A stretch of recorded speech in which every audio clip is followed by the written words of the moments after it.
हाँ जी दोस्तों, क्या हाल है, क्या हाल है, क्या हाल है। I hope you are all doing really really well. दोस्तों, good morning and welcome to today's rapid revision. कैसे हैं आप सब?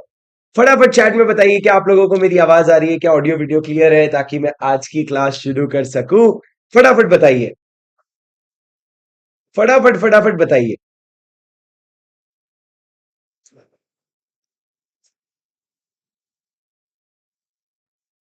चलिए शुरू करते हैं आज की क्लास। मेरी बात एकदम ध्यान से सुनिएगा। सर क्या करने वाले हैं आज की क्लास में अपन लोग?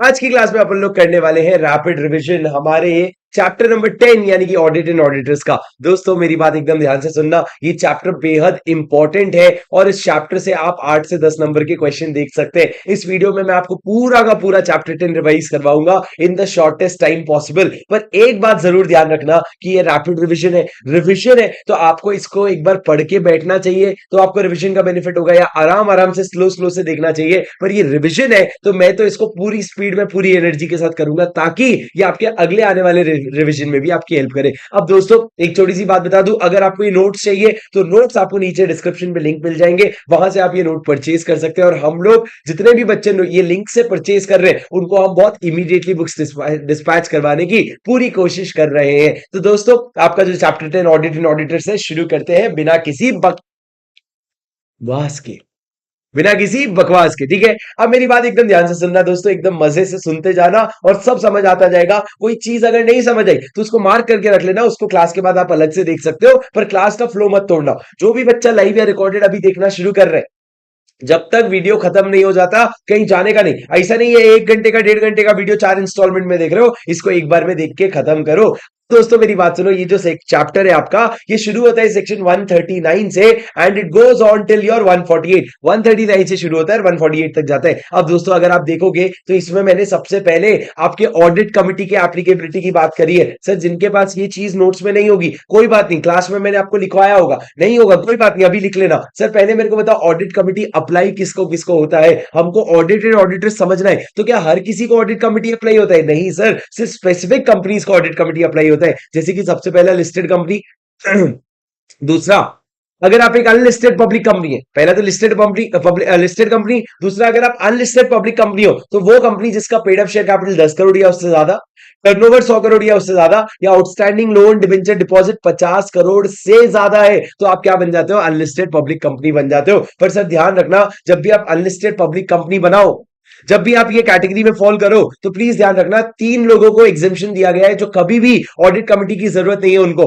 पहला ज्वाइंट वेंचर, दूसरा आपका होली ओन सब्सिडरी, और तीसरा डोरमेंट कंपनी। ये तीनों को कभी भी किस चीज की जरूरत नहीं है? ये तीनों को कभी भी आपको ऑडिट कमिटी बनाने की जरूरत नहीं है। सर एक बात बताओ, ये लिमिट से एक बार एप्लीकेबल हो गया तो जीवन भर के लिए अप्लाई होगा? नहीं राजा, ये लिमिट अगर एक बार एप्लीकेबल हो गया, it will be applicable for 3 consecutive years। 3 साल तक लगातार अगर ये लिमिट आप नहीं मीट कर पाते हो तो भैया आपके लिए ऑडिट कमिटी अप्लाई होना बंद हो जाएगा। सर आप मेरी बात समझ रहे हो? ये ऑडिट कमिटी है, लिमिट बताओ। Listed company, unlisted public company having paid up share capital more than equal to 10 crore, turnover more than equal to 100 crore, and outstanding loan debenture borrowings exceeding 50 crore. यहाँ पे मोर देन इक्वल टू नहीं है, exceeding है। तो sir ये हो गया आपके ऑडिट कमिटी का डेफिनेशन। अब दोस्तों उसके बाद शुरू करते हैं 139, जो बात करता है अपॉइंटमेंट ऑफ ऑडिटर्स के बारे में।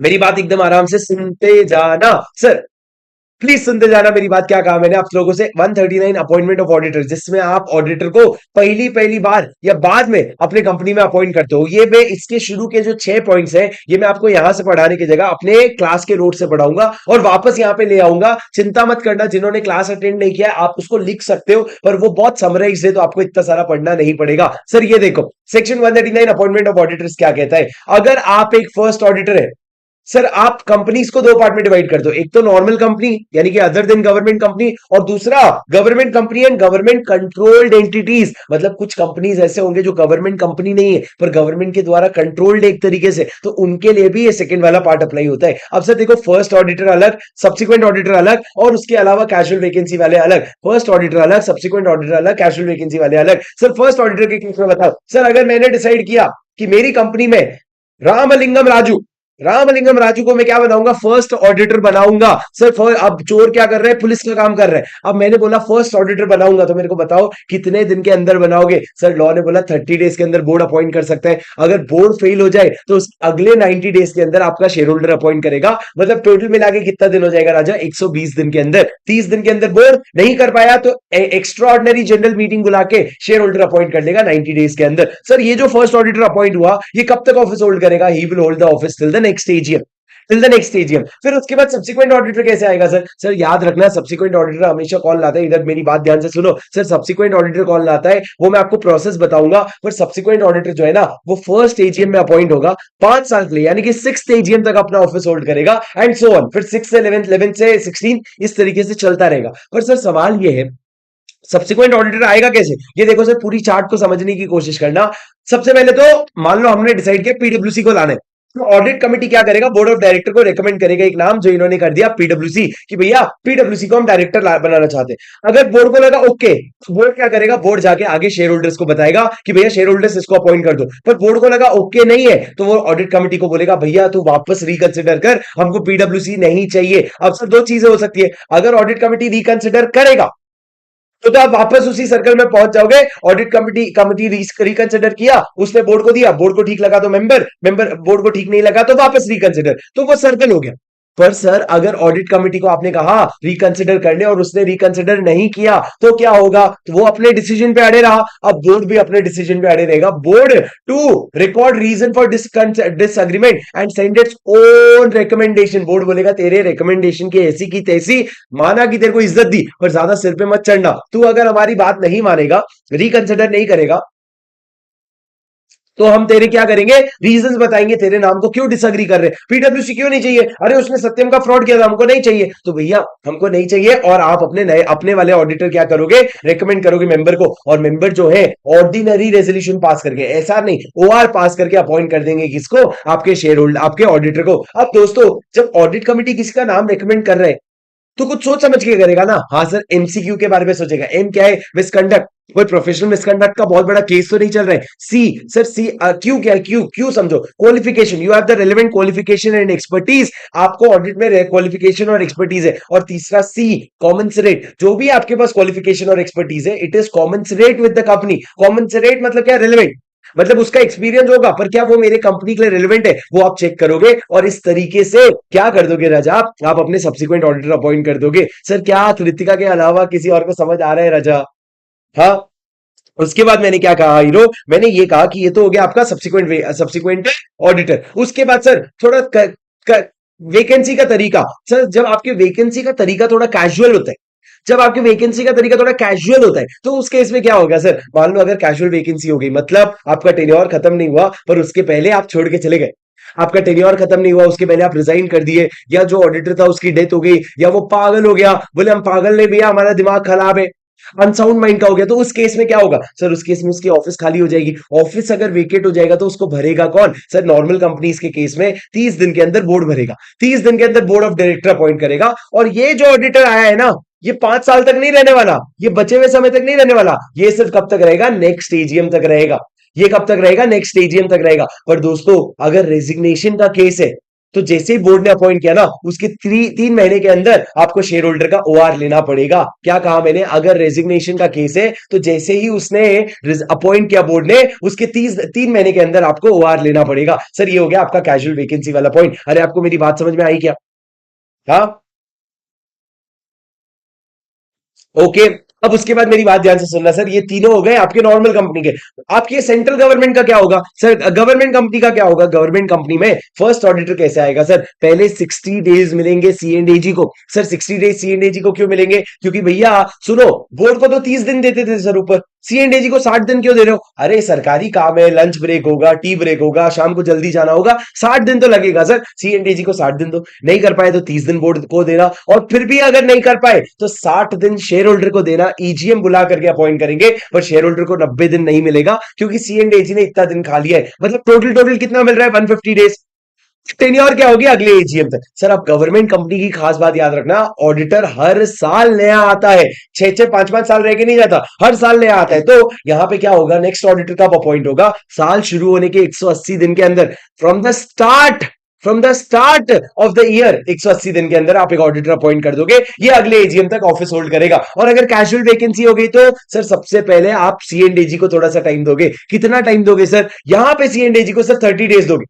क्यों सर? सरकारी काम स्लो, लंच ब्रेक, 60 डेज नहीं भैया, वो तो नॉर्मल दिनों में, इमरजेंसी के समय तो इनको भी जल्दी काम करना पड़ेगा ना। तो 30 दिन सीएनडीजी को और 30 दिन उसके बाद बोर्ड को मिलेगा। और इसमें वो रेजिग्नेशन वाला कोई पॉइंट नहीं है। यहां पे जो ऑडिटर अपॉइंट होगा इसका टेन्योर नेक्स्ट एजीएम तक का होगा। सर ये आपका पूरा समरी है किस चीज का? फर्स्ट ऑडिटर का। मेरी बात ध्यान से सुनते जाना सर। उसके बाद सेक्शन 139 यहीं से कर लेते हैं, आसान पड़ेगा। उसके बाद मैंने क्या कहा सर, अगर आपका ऑडिटर है, आप मेरे नोट्स में भी फ्लो देखोगे ना तो आपको मिल जाएगा, आप टेंशन मत लो। सर आपके अपॉइंटमेंट के पहले, मेरी बात ध्यान से सुनना, अपॉइंटमेंट के पहले ऑडिटर को दो चीजें करनी पड़ेगी और अपॉइंटमेंट के बाद दो चीजें होगी। सर अपॉइंटमेंट के पहले क्या करना पड़ेगा? सबसे पहले तो आपको रिटन कंसेंट देना पड़ेगा कि मैं, सर देखो कंसेंट के बिना कुछ मत करना, मैं तुमको बार बार सिखा रखा हूं, नो कंसेंट नथिंग डूइंग। ठीक है, तो सर कंसेंट की जरूरत है, किस चीज की कंसेंट की बात कर रहा हूं? रिटन कंसेंट कि तू मेरा बनने के लिए तैयार है क्या?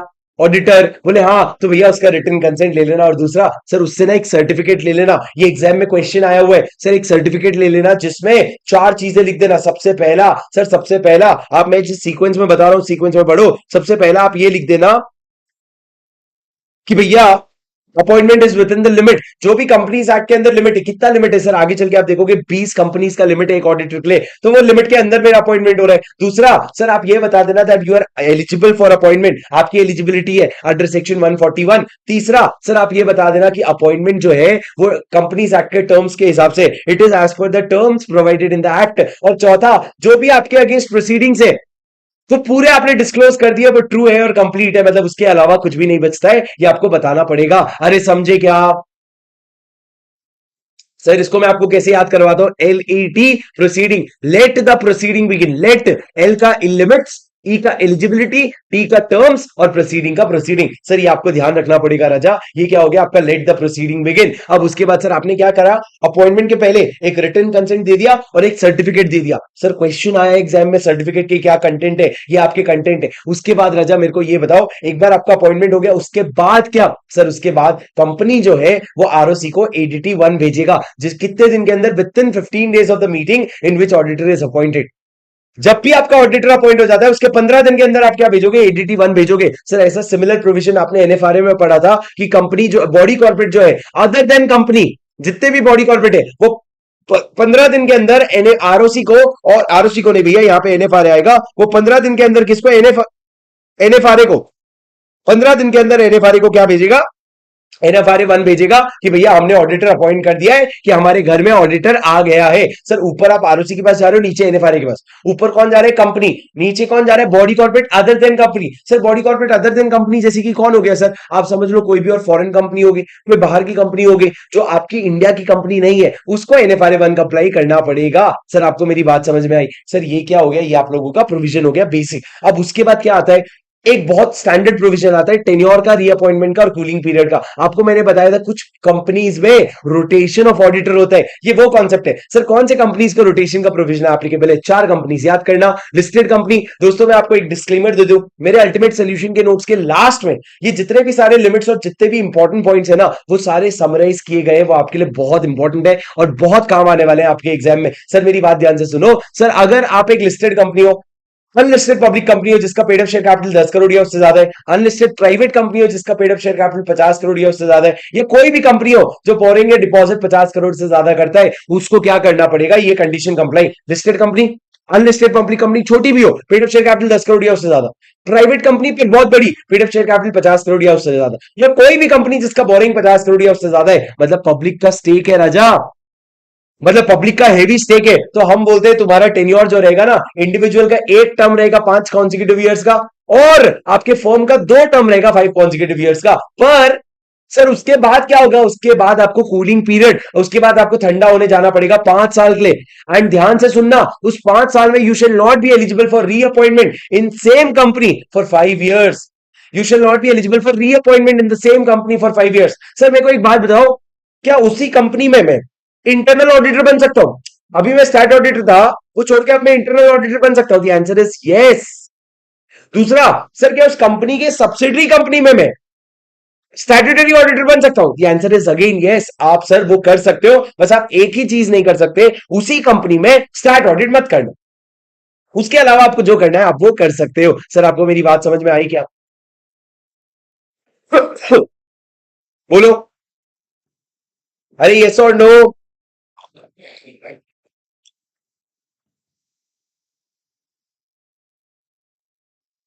अब सर उसके बाद सुनना। सर तीन लोग और हैं, तीन लोग और हैं सर, ये नोट्स आपको ना आप मांग, मेरे को पता है आप ये नोट्स मांगोगे, उससे अच्छा मैं बताऊं स्क्रीन पे देख देख के लिख लो। एक बार लिखने का समय लगेगा 139 आपका, अगले अगले हर बार आपका 7 से 8 मिनट में रिवाइज हो जाएगा और हर एक बात जोर से समझ आ जाएगी। सर आपको क्या काम है ना, उसके बाद आगे मेरी बात सुनो। Following person are also ineligible during the cooling off period. Sir मेरी बात सुनना, कुछ और लोग हैं जिनको हमने उस 5 साल के कूलिंग ऑफ पीरियड में कंपनी की तरफ नजर मारने से मना कर दिया। सबसे पहला सर वो फर्म्स जिनके पास कॉमन पार्टनर है, मतलब सर मान लो एबीसी एंड एसोसिएट निकले और उसके कुछ common partners X Y Z and associate में, तो एपीसी एंड एसोसिएट 5 साल के लिए डिस्क्वालीफाइड है और साथ साथ में X Y Z and associate भी 5 साल के लिए डिस्क्वालीफाइड हो जाएगा। दूसरा सर, अगर आप सेम नेटवर्क फर्म के हो, सेम नेटवर्क फर्म मतलब जैसे कि ईवाई एक ब्रांड है, ईवाई के 4 अलग अलग फर्म है, ऐसा नहीं होगा कि एक फर्म का टेन्योर खत्म हुआ तो दूसरा फर्म जाके काम कर लेगा, ना जी ना। अगर आप सेम नेटवर्क फर्म में हो तो सारे के सारे फर्म जो उस नेटवर्क के अंदर है वो डिस्क्वालीफाइड है। और सर सेम नेटवर्क फर्म मतलब क्या सर, या तो सेम ब्रांड नेम है, या तो सेम ट्रेड नेम है, या फिर कंट्रोल नेम है, या फिर कॉमन कंट्रोल है, या फिर आपका ब्रांड नेम सेम है, ट्रेड नेम सेम है, या फिर कंट्रोल कॉमन है, तो उन केसेस में आपके सारे के सारे फर्म्स डिस्क्वालीफाई हो जाएंगे 5 साल के लिए।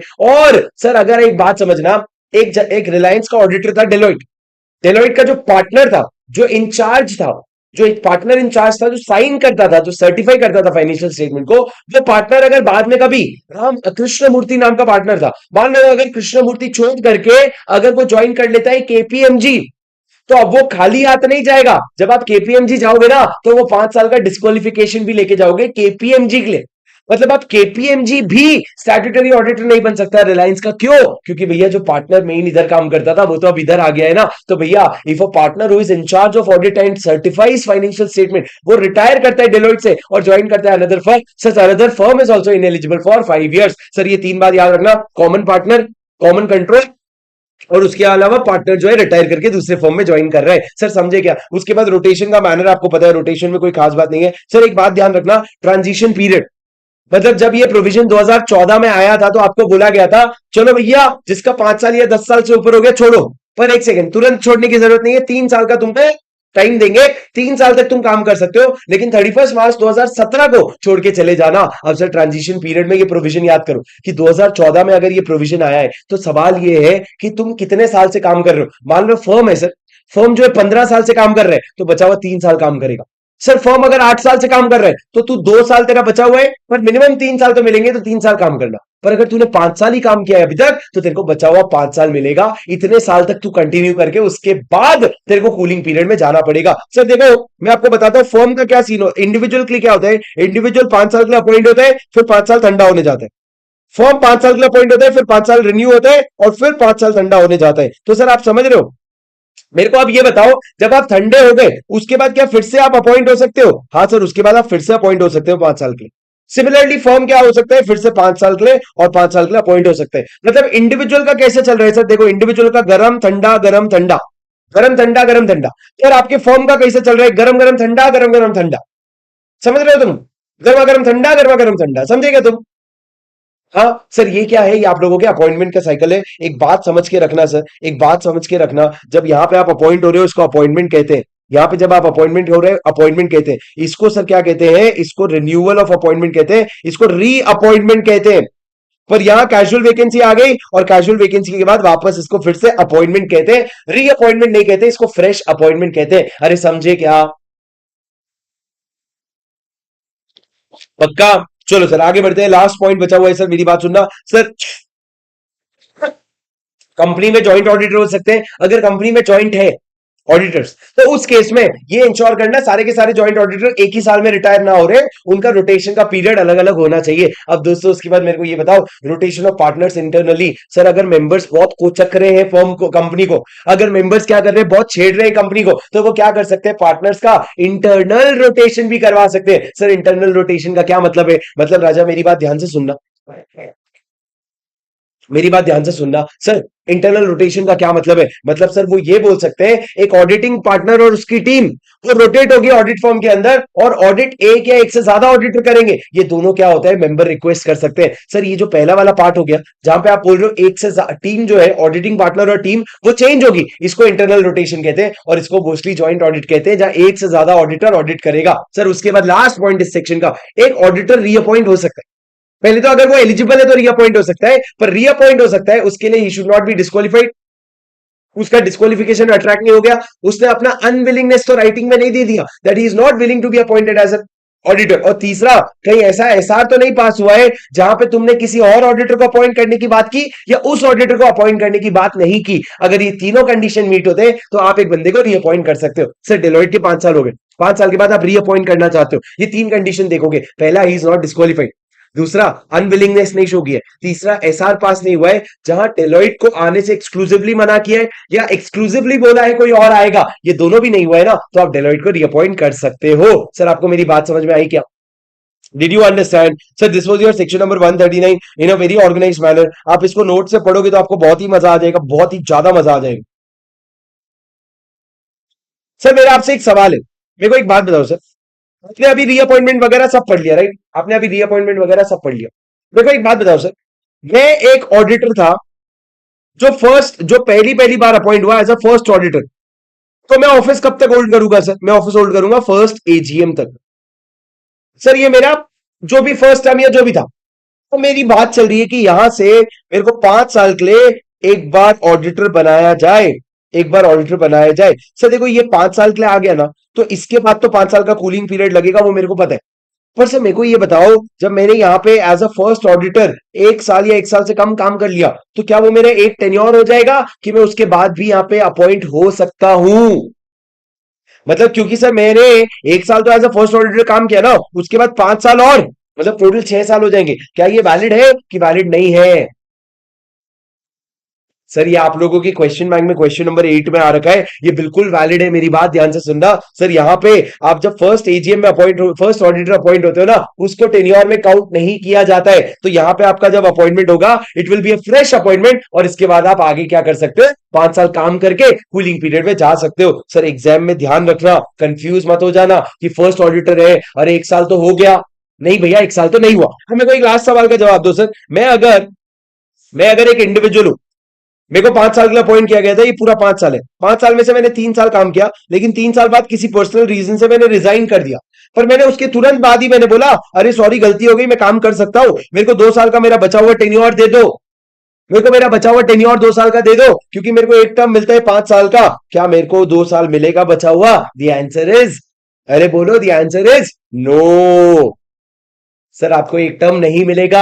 2 साल का क्यों नहीं मिलेगा सर? क्योंकि मेरी बात ध्यान से सुनना, आपको बोला गया है 5 कॉन्जिक्यूटिव ईयर। जब आपने यहाँ पे रिजाइन मारा ना, तो आपने रेजिग्नेशन करके ब्रेक कर दिया कॉन्जिक्यूटिव ईयर को। अब आपको वापस आपको 2 साल के, 1 साल के 6 महीना भी नहीं मिलेगा। अब तो जब 5 साल के वनराज में, तो जा 5 साल के कूलिंग पीरियड में। अरे समझ गई क्या? ये सर ये हो गया आपका पूरा का पूरा 139। सर अब उसके बाद मैं आपको सेक्शन 140 समझाने वाला हूं, जो आपने आज तक जिंदगी में कभी भी ऐसा नहीं समझा होगा जैसा मैं समझाऊंगा। उसके लिए आपको क्या करना पड़ेगा, समझना पड़ेगा और मेरी बात ध्यान से सुननी पड़ेगी। सर इधर देखो मेरे स्क्रीन पे, सेक्शन नंबर 140 किसके बारे में बात करते हैं? पहले मैं आपको यहां से पहले मैं आपको थोड़ा सा बेसिक बताता हूं, फिर मैं उसके बाद आपको सॉल्व मतलब पूरा समझा, उसके बाद पूरा रीड करवा के लूंगा। सर पूरा रेगुलर क्लास ही चल रहा है, तुम टेंशन मतलब। अरे सुनो सर 140 क्या है, बहुत इंपॉर्टेंट है। 140 बात करता है दो चीजों के बारे में, एक तो आपके रेजिग्नेशन के बारे में और दूसरा बात करता है आपके रिमूवल के बारे में। सर रेजिग्नेशन कैसे होगा? सर रेजिग्नेशन के लिए कुछ नहीं, आपको एक नोटिस देना पड़ेगा कंपनी को, और उसके बाद उस नोटिस के 30 डेज के अंदर आपको फाइल करना पड़ेगा ADT 3। किसको फाइल करोगे सर? आप कंपनी को फाइल कर देना। ठीक है सर, आप कंपनी को फाइल कर देना, ROC को फाइल कर देना, और अगर गवर्नमेंट कंपनी है तो C&AG को भी फाइल कर देना। पर इसमें तुम बता देना रीजंस कि मैं क्यों रिजाइन कर रहा हूं। सर एक ऑडिटर को रीजन बताना बहुत जरूरी है। अगर वो रीजन नहीं बताएगा तो उसको पेनल्टी लगेगा, और पेनल्टी में उसका रेम्यूनरेशन जा सकता है। पेनल्टी क्या होगा वो हम देख लेंगे, पर ये रेजिग्नेशन हो गया सर, बहुत सिंपल है। जब भी ऑडिटर को मन करेगा वो नोटिस देकर रिजाइन कर देगा, कोई प्रॉब्लम नहीं है। सर एक बात बताओ, ऑडिटर ने रेजिग्नेशन दिया कि मैं रिजाइन करना चाहता हूं, और कंपनी ने एक्सेप्ट करने से मना कर दिया, बोले नहीं नहीं तुम मेरे को ऐसे बीच में छोड़ के नहीं जा सकते, इतना सारा काम पेंडिंग है, मैं तुम्हारे नोटिस को एक्सेप्ट नहीं कर रहा हूं। क्या आपका कंपनी रेजिग्नेशन नोटिस को एक्सेप्ट करेगा? नहीं सर, ऐसा कोई प्रोविजन नहीं है, तू एक्सेप्ट कर, तू हाँ कर या ना कर, मैं चलते बनूंगा। तू हाँ कर या ना कर, मैं चलते बनूंगा। ऑडिटर नोटिस देगा, 30 दिन के अंदर रीजन देगा और चलते बनेगा, उसको घंटा फर्क नहीं पड़ता तुमने एक्सेप्ट किया या नहीं किया। उसके बाद सर अगर आप बात करो रिमूवल की, मेरी बात सुनो, अगर आप बात करो रिमूवल की, तो रिमूवल का क्या कॉन्सेप्ट है सर, मेरी बात ध्यान से सुनना। रिमूवल के लिए क्या लिखा है? तीन चीजें लिखी है, सुनना मेरी बात ध्यान से। रिमूवल के लिए लिखा है, सबसे पहला कौन रिमूव कर सकता है सर? सबसे पहला रिमूव कर सकता है बोर्ड ऑफ डायरेक्टर। कौन रिमूव कर सकता है? Board of director. दूसरा कौन रिमूव कर सकता है? Share holder. और तीसरा कौन रिमूव कर सकता है? मेरी बात ध्यान से सुनना, तीसरा रिमूवल हो सकता है by tribunal also. By tribunal also. एक मिनट रुकना राजा।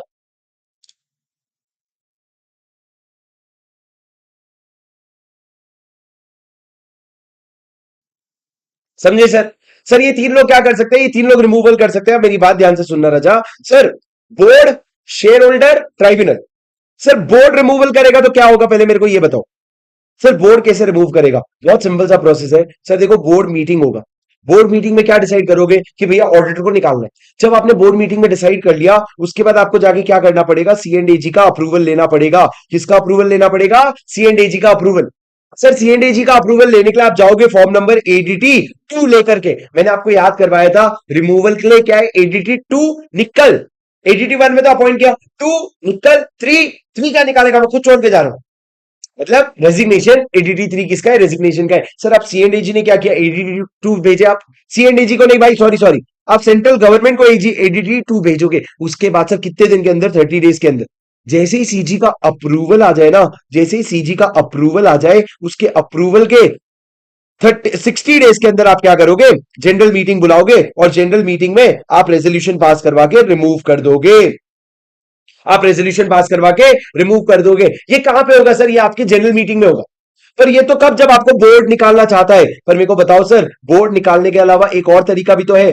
जब आपको कौन निकालना चाहता है? जब आपको आपका शेयर होल्डर निकालना चाहता है। अब रजा, अगर आपको शेयर होल्डर निकालना चाहता है तो उसका प्रोसेस क्या है? मेरी बात ध्यान से सुनना। सर शेयर होल्डर जो निकालने चाहते हैं, वो एक स्पेशल नोटिस भेजेंगे कंपनी को। सर स्पेशल नोटिस कौन सा वाला? सेक्शन 115 वाला। तो कितने लोग स्पेशल नोटिस भेजते हैं? याद करो सर, ये स्पेशल नोटिस भेजता है या तो 1% ऑफ वोटिंग पावर, या फिर आपका पेड अप शेयर कैपिटल जिसका 5 लाख या उससे ज्यादा है, वो हमें कंपनी की नोटिस भेजेंगे कि हजरात हजरात हजरात, कंपनी में जो ऑडिटर पीडब्ल्यूसी है उसको हम कंपनी से निकालना चाहते हैं। सर तो कंपनी के जैसे ही ये नोटिस आएगा, कंपनी इसको लेके चला जाएगा ऑडिटर के पास। ऑडिटर, चिट्ठी आई है, चिट्ठी आई है। और ऑडिटर को बोलेगा, ऑडिटर समय आ गया, चलते बनो। ऑडिटर बोलेगा, ऐसे कैसे? मेरे को ओरल तो करने दो। क्या? रिप्रेजेंटेशन, ओरल रिप्रेजेंटेशन, और दूसरा written representation. Sir oral representation मतलब क्या? स्टेज में जाके खड़े होके, स्टेज में जाके खड़े होके वो क्या करेगा सर? ओरल करेगा। मतलब वो स्टेज में जाके खड़े होके अपना एक्सक्यूज देगा कि क्यों मेरे को मत निकालो। और रिटन रिप्रेजेंटेशन मतलब वो अपना पूरा कहानी लिखेगा। सर ये रिटन रिप्रेजेंटेशन जो है ना, वो रिक्वेस्ट कर सकता है कि भैया इसको नोटिस के साथ भेजो। रिटन रिप्रेजेंटेशन वो बोल सकता है सेंड अलोंग विथ नोटिस। किसको नोटिस भेज रहे हो सर? आप अपने शेयर होल्डर को नोटिस भेजोगे ना मीटिंग का, उसके साथ भेज देना। और फिर शेयर होल्डर की जनरल मीटिंग होगी और जनरल मीटिंग में उसको निकाल दिया जाएगा या रख लिया जाएगा। पर सर मान लो समय ना होने की वजह से आप अगर ये रिटन रिप्रेजेंटेशन ना भेज सके, तो this written representation will be read out loud in the meeting. मतलब क्या? आप उसको पढ़ करके सुनाओगे मीटिंग में। आप उसको मीटिंग में पढ़ करके सुनाओगे। और ये ओरल रिप्रेजेंटेशन का राइट तो रह गई। एक बात याद रखना, मीटिंग में पढ़ के सुनाने से उससे ओरल रिप्रेजेंटेशन का राइट अफेक्ट नहीं होता है। मतलब पढ़ के सुनाएंगे अलग, और आके तुम स्टेज पे बोलोगे वो अलग। पर अगर सर किसी पार्टी को लगा, अगर किसी पार्टी को, किसी अग्रीव पर्सन को लगा कि यार ये जो रिटर्न रिप्रेजेंटेशन का पावर है ना, उसको मिसयूज किया जा रहा है। क्यों मिसयूज किया जा रहा है? आप यूं समझ लो, अब्यूज किया जा रहा है किसी को डिफेम करने के लिए, किसी को नीचा दिखाने के लिए। तो सर वो अग्रीव पर्सन क्या कर सकता है? वो चला जाएगा रोते रोते एनसीएलटी के पास कि एनसीएलटी एनसीएलटी ये क्या हो रहा है? क्यों मेरे खिलाफ ऐसी गंदी बातें लिखी जा रही है और क्यों वो सबको सर्कुलेट की जा रही है? नहीं होनी चाहिए ना। तो सर एनसीएलटी क्या ऑर्डर देगा? एनसीएलटी ऑर्डर देगा कि भैया ना तो इसको सेंड किया जाएगा और ना ही इसको रीड आउट लाउड किया जाएगा। अगर एनसीएलटी सेटिस्फाइड है कि तुम खामखा जबरदस्ती का राखी सावंत बनने की कोशिश कर रहे हो, अपने पावर को मिसयूज करके आप किसी को बदनाम करने की कोशिश कर रहे हो, तो वो बोलेगा हम इसको आगे नहीं भेजेंगे और हम इसको पढ़ के भी नहीं सुनाएंगे। आपको मेरी बात समझ में आई? सर ये कब हो गया? ये पूरा का पूरा प्रोसेस कब हो गया? जब आपका, आप लास्ट में एक साथ स्क्रीनशॉट ले लेना, आप प्लीज यूट्यूब में पॉज कर करके भी लिख सकते हैं, ठीक है। ये तो कब हो गया? जब शेयर होल्डर निकालना चाहे। उसके बाद सर अगर ट्राइब्यूनल निकालना चाहे ना, तो सर देखो दो सिनेरियो हो सकता है। पहला तो normal scenario, non aggressive normal scenario, जहां पे क्या हो रहा है, ट्राइब्यूनल या तो सुओ मोटू या फिर उसको किसी ने एप्लीकेशन दिया।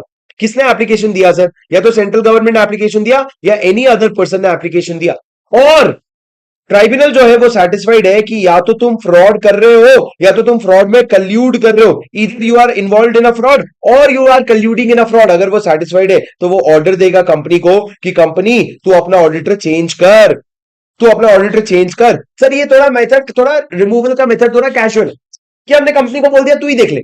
पर सर अगर सेंट्रल गवर्नमेंट ने अप्लाई किया ट्राइब्यूनल को और ट्राइब्यूनल को लगता है भैया गर्म मामला है, जल्दी एक्शन लेना पड़ेगा, और ट्राइब्यूनल सेटिस्फाइड है कि फ्रॉड हो रहा है, तो 15 दिन के अंदर ट्राइब्यूनल ऑर्डर देगा कि भैया जो ऑडिटर है ना वो तत्काल प्रभाव से डिसकंटिन्यू कर रहा है, मतलब अब के बाद ऑडिटर ऑफिस मत आइयो कल से।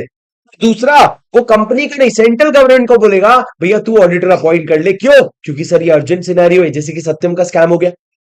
अब सर ये दोनों जो भी करो आप, पर जिस ऑडिटर को आपने निकाला है ना, वो ऑडिटर आप 447 के फ्रॉड के लिए भी लायबल होगा और वो 5 साल के लिए इन एलिजिबल भी हो जाएगा किसी भी कंपनी में ऑडिटर बनने के लिए। 5 साल के लिए अब तू घर पे बैठ, तेरे को कोई काम करने की जरूरत नहीं है। अब ये हुआ ना बस अग्रेशन, ये हुआ ना बहुत अग्रेशन। 15 दिन के अंदर एक्शन लिया, उसको निकाल दिया, सीजी को बोला तू नया ला, और जिसको निकाला उसको 447 का फ्रॉड और 5 साल के लिए इनएलिजिबल। समझे तुम मेरी बात क्या? डिड यू अंडरस्टैंड और डिड यू नॉट अंडरस्टैंड? बोलो यस और नो। हाँ, डन सर, डन सर, पक्का डन। सर अगर ये चार्ट समझ आया और अच्छा लगा, तो अब मैं बोल सकता हूं कि अगर आपको चार्ट अच्छा लगा, रिविजन अच्छा लग रहा है, मेहनत अच्छी लग रही है, तो वीडियो को लाइक जरूर कर देना, ठीक है। Because I always keep telling you your appreciation is my motivation. अगर चार्ट हेल्पफुल हुआ, इस तरीके से समझे जैसे इस सेक्शन को आज तक नहीं समझे थे, तो कमेंट पे जरूर बताना, because I always tell you that your appreciation is my motivation and that keeps me going. तो उसमें कंजूसी बिल्कुल भी मत करना सर, और आप नीचे कमेंट पे मेरे को जरूर बता देना आपको कैसा लग रहा है, पर I hope these things are really helpful for you, ठीक है। अब मेरी बात सुनना सर ध्यान से। अरे वो तो रह गया सर,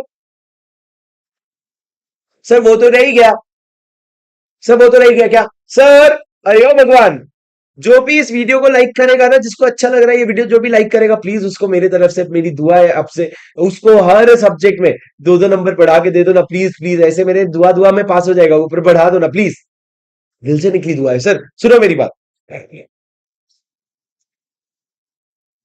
आगे बढ़ते हैं, मेरी बात एकदम ध्यान से सुनना सर। ये आपका रिमूवल ऑफ ऑडिटर हो गया। आप देख लो एक बार बिट्स एंड पीसेस में। सर अगर बोर्ड निकालना चाहे तो बोर्ड रेजोल्यूशन पास करेगा, सीजी का अप्रूवल लेगा 30 डेज के अंदर, और अप्रूवल आने के 60 डेज के अंदर जीएम में, जीएम बुला करके क्या पास करवाएगा? एसआर पास करवाएगा। अब मेरी बात ध्यान से सुनना सर। उसके बाद क्या लिखा है? रिजाइन करना चाहे खुद से तो रिजाइन कर सकते हैं, लेकिन 30 डेज के अंदर रीजन बताने पड़ेंगे आपको ADD 3 में, कंपनी को, रजिस्ट्रार को और सीएनडीजी को। और अगर कॉन्ट्रावेंशन किया, आपने रिजाइन किया पर आपने नोटिस नहीं दिया, तो आपको पेनल्टी लगेगा लोअर ऑफ 50,000 रुपीज, या जो भी आपका ऑडिट रेम्यूनरेशन था। और अगर कंटिन्यूइंग डिफॉल्ट है तो हर दिन का आपको 500 रुपए लगेगा, up to a maximum of 2 lakh rupees. Sir special notice की बात हमने कर ली।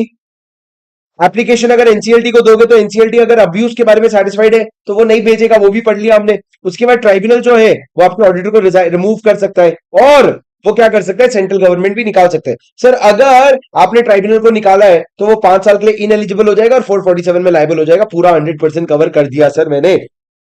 अब आगे बढ़ते हैं, मेरी बात सुनना। अब सबसे इंपॉर्टेंट सेक्शन अगला, आपका सेक्शन नंबर 141 बहुत इंपॉर्टेंट है, डिस्क्वालिफिकेशन, एलिजिबिलिटी एंड डिस्क्वालिफिकेशन। अरे ओ राजा मेरी बात ध्यान से सुनना प्लीज। सर एलिजिबिलिटी क्या है और डिस्क्वालिफिकेशन क्या है? सर सबसे पहले कौन एलिजिबल है ऑडिटर बनने के लिए? सर सीए साहब, सीए साहब मतलब कौन? सीए साहब सर्विस वाले नहीं, सीए साहब प्रैक्टिस वाले। सीए साहब, सीए इन प्रैक्टिस जो है वो एलिजिबल होता है ऑडिटर बनने के लिए। पर अगर आप एक फर्म हो ना सर, तो फर्म ऐसा लेना जिसमें मेजोरिटी, सारे के सारे नहीं चाहिए, मेजोरिटी पार्टनर्स जो है वो क्या होने चाहिए? सीए इन प्रैक्टिस होने चाहिए, तब जाके आप ऑडिटर बन सकते हो। सर अगर एक फर्म है जिसमें मेजोरिटी पार्टनर सी है, बाकी डॉक्टर इंजीनियर प्लम्बर है, तो मेरे को ये बताओ क्या बाकी लोग साइन कर सकते हैं फाइनेंशियल स्टेटमेंट? कैसी बातें कर रहे हो सर, साइन तो सिर्फ सीए इन प्रैक्टिस करेगा, उसके अलावा कोई साइन नहीं करेगा। फर्म के बिहाफ पे कौन साइन करेगा? सीए इन प्रैक्टिस साइन करेगा। अब सर ध्यान से डिस्क्वालिफिकेशन पढ़ना दोस्तों, इसको कैसे याद करोगे सर? ये सेक्शन नंबर 141 का क्लॉज नंबर सबसेक्शन 3 का क्लॉज क्लॉज पढ़ने वाले हो, ए बी सी डी, कोशिश करना है इसको याद कर लो। 141(3) तो बहुत इंपॉर्टेंट हो गया, जिसमें सारे पॉइंट्स दिए हुए हैं, और उसके बाद एबीसीडी भी याद हो जाएगा, क्योंकि आपको नेचुरली याद तो करना ही है ना। उसके बाद सर क्या लिखा हुआ है देखो, ए अगर तुम बॉडी कॉर्पोरेट हो तो आप डिस्क्वालिफाइड हो, पर एलएलपी डिस्क्वालिफाइड नहीं है, मतलब एलएलपी ऑडिटर बन सकता है पर बॉडी कॉर्पोरेट नहीं बन सकता। दूसरा, और दो, टू, ओई, if you are an officer और एम्प्लॉय ऑफ द कंपनी, अगर आप उसी कंपनी के ऑफिसर हो या एम्प्लॉय हो, डिस्क्वालिफाइड। थ्री, पी ऑफ ओई, पी ऑफ ओई मतलब पार्टनर और एम्प्लॉय और ऑफ ऑफिसर और एम्प्लॉय ऑफ द कंपनी। क्या कहा मैंने? पार्टनर और एम्प्लॉय ऑफ ऑफिसर और एम्प्लॉय ऑफ द कंपनी, मतलब कंपनी में जो लोग ऑफिसर है उनके घर पे आप एम्प्लॉय हो या उनके पार्टनर हो, तो उस केस में आप भी डिस्क्वालिफाइड हो जाओगे। तो सर पहला बॉडी कॉर्पोरेट डिस्क्वालिफाइड है, ओई, पी ऑफ ओई, ये तीनों भी डिस्क्वालिफाइड है। चौथा वाला बहुत इंपॉर्टेंट है सर, जहां पे इन्होंने कहा एक पर्सन या उसका रिलेटिव या उसका पार्टनर, एक पर्सन या उसका रिलेटिव या उसका पार्टनर वो डिस्क्वालिफाइड है अगर तीन चीजों में से कोई एक करता है। सर सिक्योरिटी होल्ड करता है, इनडेटेड है, या गारंटी दे रखा है। सिक्योरिटी होल्ड करता है इन व्हाट? यहां पे कौन से कंपनी आएंगी? कैश और सो, मतलब कंपनी एसोसिएट सब्सिडरी होल्डिंग और सब्सिडरी ऑफ होल्डिंग, तो कैश और सो। सर यहां पे अगर आप सिक्योरिटी होल्ड करते हो कैश और सो में, तो उस केस में क्या हो जाओगे? आप डिस्क्वालिफाइड हो जाओगे। लेकिन हमने रिलेटिव को एक्सेप्शन दिया है कि रिलेटिव जो है ना वो सिक्योरिटी होल्ड कर सकता है और face value not exceeding 1 lakh rupees. जब तक 1 लाख रुपए के अंदर का फेस वैल्यू है चलेगा। सर देखो, एक तो कीवर्ड यहाँ पे फेस वैल्यू है, दूसरा यहां पे ध्यान रखना नॉट एक्सीडिंग है, मतलब एग्जैक्ट 1 लाख होल्ड करेगा तो चल जाएगा। मैंने आपको बताया था हैप्पी के पास कितने शेयर्स है? 99,000 शेयर्स है रिलायंस के। हैप्पी कौन? मेरा छोटा सग्गा भाई। क्या वो मेरा रिलेटिव है? हाँ सर वो मेरा रिलेटिव है। तो वो अगर 99,000 रुपी फेस वैल्यू का शेयर होल्ड कर रहे हैं, क्या मैं क्वालिफाइड हूं कि डिस्क्वालिफाइड हूं? सर मैं अभी तक तो क्वालिफाइड हूं, लेकिन सर उसके बाद याद रखना, अगर कभी भी मेरे को अपॉइंट कर दिए, उसके बाद कभी भी अगर रिलेटिव का शेयर होल्डिंग 1 लाख के ऊपर गया, रिलेटिव का शेयर होल्डिंग 1 लाख के ऊपर गया, तो उस केस में क्या होगा? मेरे को 60 डेज मिलेगा करेक्टिव एक्शन लेने का। उसमें अगर मैंने एक्शन ले लिया तो गुड, नहीं तो मेरे को 60 डेज बाद ऑफिस वेकेट करना पड़ेगा। सर ये पॉइंट्स ध्यान रखना। और यहां पे मैंने कहा है holding of all the relatives shall be taken in aggregate, मतलब सर जब आप 1 लाख का लिमिट देखोगे ना, आप मेरे सारे रिलेटिव्स का मिला के देखोगे उस कंपनी और शो में, कैश और शो में। तो सर क्या कहा मैंने? मैं कैश और शो में एक भी रुपए का शेयर होल्ड नहीं कर सकता, पर मेरा रिलेटिव भी नहीं कर सकता, मेरे पार्टनर भी नहीं कर सकते, पर एक्सेप्शन दिया, मेरा रिलेटिव जो है वो कैश में कितना होल्ड कर सकता है? 1 लाख तक के फेस वैल्यू का होल्ड कर सकता है। पर अगर उससे ज्यादा हो गया ना कभी बीच में, तो 60 डेज मिलेंगे करेक्टिव एक्शन के लिए, उसमें मेरे को अपना काम सुधार के लेना पड़ेगा। सर ये हो गया आप लोगों का पॉइंट नंबर 1। उसके बाद दूसरा है, आप इनडेटेड नहीं होने चाहिए। आप या आपका रिलेटिव या आपका partner should not be indebted to cash और show for more than equal to 5 lakh rupees. 5 lakh से ज्यादा इनडेटेड नहीं होने चाहिए। और तीसरा, इनडेटेड भी नहीं हो, you should not have given guarantee or provided security for indebtedness of any third person।